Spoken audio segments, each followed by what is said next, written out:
안녕하세요. 제자의 시선입니다. 요즘 뉴스를 보면서 이런 생각이 듭니다. 우리가 살고 있는 이 시대가 정말 예측하기 어려운 시대구나. 경제는 불안하고 주변 정세는 긴장되고 개인의 미래도 불투명합니다. 그런데 말씀을 묵상하다 보니 이런 시대에 우리가 꼭 들어야 할 이야기가 있더라고요. 바로 믿음의 조상 아브라함의 이야기입니다. 오늘은 참된 믿음이란 무엇인가를 아브라함을 통해 함께 살펴보겠습니다. 히브리서 11장 8절 함께 읽어보겠습니다. 믿음으로 아브라함은 부르심을 받았을 때에 순종하여 장래의 유업으로 받을 땅에 나아갈새 갈 바를 알지 못하고 나아갔으며 갈 바를 알지 못하고 나아갔다. 여러분, 이 말씀이 와닿지 않으세요? 우리도 지금 갈 바를 모르는 시대를 살고 있지 않습니까? 아브라함은 어떤 상황에서 어떤 마음으로 이 모험을 시작했을까요? 창세기 12장을 보면 하나님께서 아브라함에게 이렇게 말씀하십니다. 너의 고향과 친척과 아버지의 집을 떠나 내가 내게 보여줄 땅으로 가라. 고향, 친척, 아버지의 집. 이 세 가지가 무엇을 의미하는지 아시나요? 바로 안전망입니다. 내가 위기에 처했을 때 의지할 수 있는 터전이죠. 그런데 여기서 중요한 사실 하나가 있습니다. 아브라함이 가난해서 떠난 게 아니라는 점입니다. 창세기 12장 5절을 보면 아브라함은 하란에서 이미 많은 소유와 종들을 거느리고 있었습니다. 요즘으로 치면 중소기업 사장 정도는 되었다는 거죠. 잘 먹고 잘 살고 있었던 사람입니다. 그럼에도 불구하고 그는 하나님의 말씀에 따라 자신의 기업을 정리하고 떠났습니다. 생각해보세요. 요즘 같은 경제 상황에서 안정적인 사업을 접고 어디로 갈지도 모르는 여행을 떠난다고 하면 주변 사람들이 뭐라고 할까요? 미쳤다, 정신 나갔다, 이런 말을 들을 거예요. 하지만 아브라함은 그렇게 했습니다. 왜일까요? 여기서 우리는 중요한 질문을 던져야 합니다. 왜 성경은 이런 리스크가 있는 삶을 믿음이라고 할까? 보통 우리는 하나님의 뜻을 찾을 때 위험이 없고 합리적인 길을 하나님의 인도라고 생각합니다. 기도해서 평안하고 계산해봐서 손해 안 나고 주변에서도 다 좋다고 하는 그런 길 말이죠. 하지만 성경은 다르게 말합니다. 예수님께서 제자들을 부르실 때를 보세요.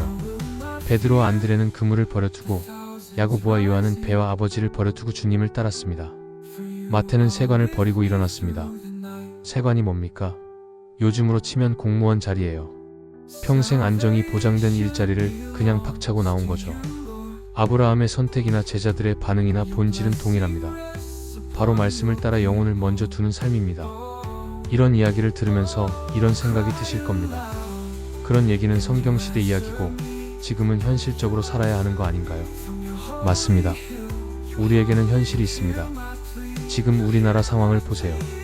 북한의 도발은 계속되고 중국의 압박은 거세지고 경제는 침체되어 있습니다. 개인적으로도 취업은 어렵고 집값은 비싸고 미래가 불안합니다. 마치 로마의 압제 속에서 숨죽이며 살던 유대인들의 모습과 비슷하지 않나요?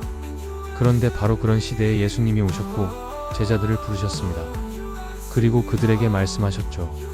너희는 먼저 그의 나라와 그의 의를 구하라. 그리하면 이 모든 것을 너희에게 더하시리라. 먼저 그의 나라를 구하라.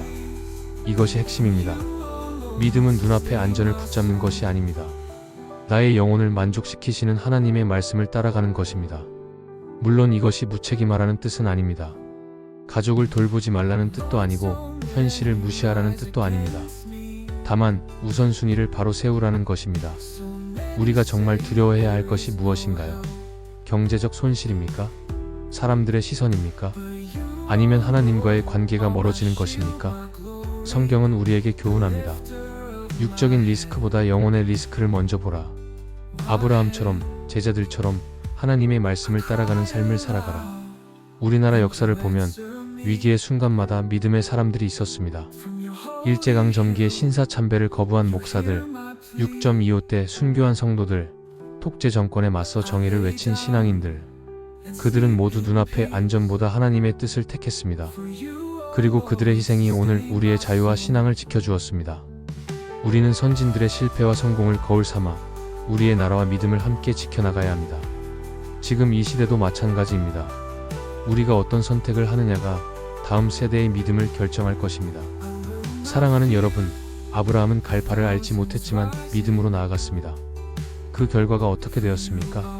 하나님께서 약속하신 대로 큰 민족의 아버지가 되었고 모든 민족의 복의 근원이 되었습니다. 오늘 우리에게도 동일한 부르심이 있습니다. 눈에 보이는 안전보다 하나님의 약속을 붙잡는 삶. 그것이 참된 믿음입니다. 혹시 지금 갈 바를 알지 못하는 상황 속에 계신가요? 취업 때문에, 사업 때문에, 인간관계 때문에, 아니면 나라의 앞날 때문에 걱정이 되시나요? 그렇다면 아브라함처럼 하나님께서 주신 약속을 붙잡고 한 걸음 내디디시길 바랍니다. 그 길이 바로 믿음의 길입니다. 오늘 말씀이 여러분의 마음에 위로와 도전이 되었기를 바랍니다. 구독과 좋아요는 더 많은 분들에게 이 메시지가 전해지는 데 큰 도움이 됩니다. 다음 주에도 제자의 시선으로 말씀을 나누겠습니다. 하나님의 평강이 여러분과 함께 하시길 바랍니다.